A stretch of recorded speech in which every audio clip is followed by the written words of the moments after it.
everyone. I'm in Task 20P, which belongs to the section 20.4, 20.4.3, searching using more than one criteria.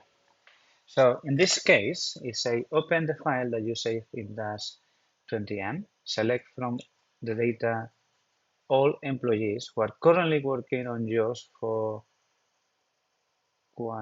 Teaching or Hot House Design, except John Morlock and Sean O'Brien, or something similar.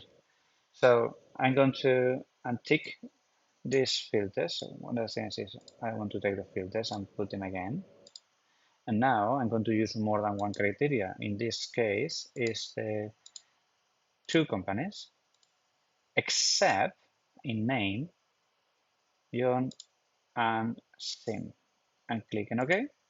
And now I'm using, as you can see with this icon here, I'm using criteria for name and criteria for current task, but not criteria for task code.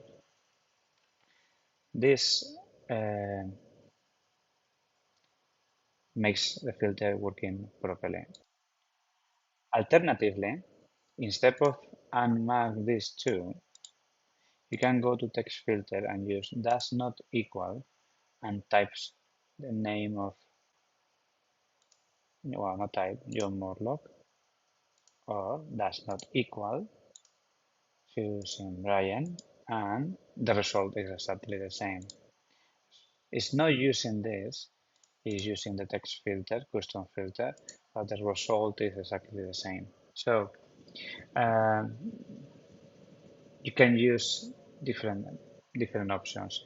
In the current task, you also can, instead of this, you can use again text filter and go to custom filter and say equal to house design or chicken.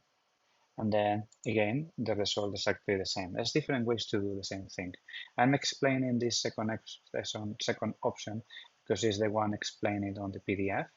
I like more the one, I see more direct the one I used before. But depend of the amount of data that you've got on the spreadsheet, maybe it's easier in some specific situations to use the other one.